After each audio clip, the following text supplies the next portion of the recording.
नमस्कार विद्यार्थी मित्रमैत्रिणींनो, मी वसे मॅडम। आज आपण काय करूया, कोऑर्डिनेट ज्योमेट्री हा 10वी सीबीएसई बोर्डचं जे मॅथ्सचं पुस्तक आहे त्याच्यामध्ये असलेला लेसन आहे। तसाच तो 10वीचं महाराष्ट्र बोर्डचं जे पुस्तक आहे ज्योमेट्रीचं त्याच्यामधला लेसन आहे। त्यातला एक क्वेश्चन बघूया। Show that ABCD are the vertices of rhombus ABCD। तर सगळ्यात पहिल्यांदा हे लक्षात घ्या की शो दॅट असं म्हटलंय म्हणजे ज्या व्यक्तीने तुम्हाला हा क्वेश्चन तयार करून दिलेला आहे त्या तज्ञ व्यक्तीला माहिती आहे की हे रोम्बसचेच व्हर्टायसेस आहेत। योग्य त्या पद्धतीने तुम्ही ते सिद्ध करायचं आहे, तुम्हाला वेगळं त्याच्यामध्ये काही करायचं नाहीये। मग आता रोम्बस आहे तर मग रोम्बसच्या कॅरेक्टरिस्टिक कशा आहेत, साइड्स आहेत आणि अँगल्स आहेत, बरोबर ना। डायगोनलची कॅरेक्टरिस्टिक आहे। तर आता कोऑर्डिनेट ज्योमेट्री कशाशी कनेक्टेड आहे, तर कोऑर्डिनेट ज्योमेट्री म्हणजे ग्राफ पेपर वरती जे पॉइंट्स आहेत त्या कुठल्याही दोन पॉइंट मधला आपण इथे डिस्टन्स फाइंड आउट करतो। म्हणजे स्वाभाविकपणे आपण रोम्बसची साइडची कॅरेक्टरिस्टिक आहे, चारही साइड्स त्याच्याबद्दल विचार करणार आहोत। मग रोम्बस म्हणजे काय, तर मराठीमध्ये त्याला समभुज असं म्हणतात। सम म्हणजे समान, भुज म्हणजे भुजा किंवा बाजू, सगळ्या बाजू समान असलेला क्वाड्रिलॅटरल। तर आपण काय फक्त बघायचे की याच्या सगळ्याच्या सगळ्या बाजू समान आहेत। आता हे पॉइंट्स असणार आहेत कुठे, तर या ग्राफ पेपर वरती हा एक्स आणि वाय ऍक्सिस जर आहे तर या क्वाड्रंट मध्ये किंवा ऍक्सिस वरती असलेले हे 4 पॉइंट्स आपल्याला दिलेले आहेत।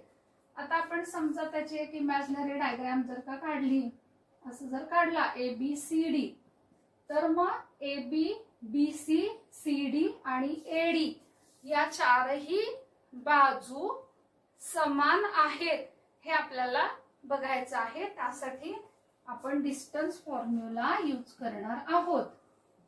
आता हे -4 -7 हा x आहे, हा y आहे, हा -4 आणि हा झाला -7। B चं काय आहे, -1 2 हा x आहे आणि हा y आहे।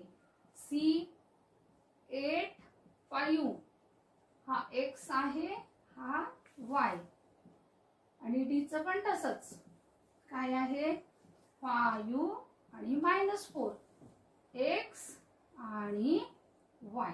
आता फक्त याला काय करूयात, नंबर देऊ 1 2 3 4 1 2 3 4। एखादा स्टुडंट असा असेल की नाही असं नाही नंबर द्यायचं, ठीक आहे बाबा इकडून 1 2 3 4 काही फरक पडत नाही। आता पहिला आपण AB फाइंड करूया। आता तुम्ही जेव्हा पेपर मध्ये क्वेश्चन सोडवणार त्यावेळेला प्रत्येक वेळेला डिस्टन्स फाइंड आउट करताना बाय युजिंग डिस्टन्स फॉर्म्युला हे लिहिणं गरजेचं आहे। ज्योमेट्रीचा पेपर सोडवताना तुम्ही कशासाठी हे सोडवलेलं आहे त्याचं रिझन लिहिणं हे बंधनकारक आहे, लिहावंच लागतं।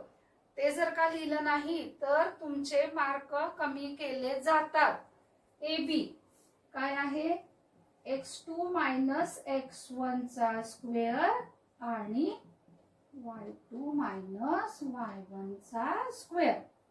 x2 काय आहे, -1 मायनस x1 काय आहे, -4 -4 आहे तर त्याला जरा काय केली, स्पेशल ट्रीटमेंट दिली, जरा एक ब्रॅकेट मध्ये घेतला त्याला, प्लस y2 ची व्हॅल्यू आहे 2 मायनस y1 ची व्हॅल्यू आहे -7।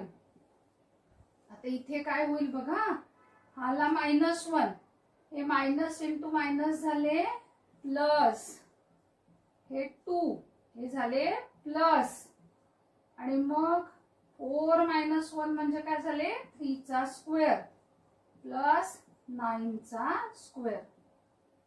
3 चा स्क्वेअर जर केला तर तो किती झाला, 9 9 चा स्क्वेअर केला आला 81, हे किती झाले, √9। एक डिस्टन्स फाइंड केलं। आता जाऊयात डिस्टन्स BC। BC म्हणजे काय घ्यायचं बघा, x3 - x2, x3 - x2 चा स्क्वेअर, y3 - y2 स्क्वेअर। तर इथे काय होईल, x3 किती आहे 8 मायनस x2 किती आहे -1 y3 5 आणि हे 2 हे काय होईल 8 + 1 हे मायनस आहे आणि हे पण मायनस आहे. जर का दोन्ही सेम साइन असेल तर प्रोडक्ट पॉझिटिव्ह येतो प्लस हा 3 8 + 1 9 स्क्वेअर आणि 3 स्क्वेअर 9 चा स्क्वेअर केला काय आला 81 3 चा स्क्वेअर केला आला 9 आन्सर आलं √90 झालं. ए बी साइड मी फाइंड आउट केली बी सी केली. आता मी डी सी साइड काढते बघा D C side D C D आणि सी म्हणजे काय होईल x4 - x3 आणि y4 - y3. इथे तुम्हाला प्रत्येक वेळेला बाय युजिंग डिस्टन्स फॉर्म्युला असं लिहावं लागणारच आहे. आता x4 किती आहे 5 - 8 हे आणि हे काय आहे y4 आहे -4 मायनस हे y3 ब्रॅकेट मध्ये लिहूया. आता हे काय झाले 5 - 8 5 चं साइन आहे प्लस आणि 8 चं साइन आहे मायनस. डिफरंट साइन असतील सबट्रॅक्शन आणि ग्रेटर नंबरचं साइन.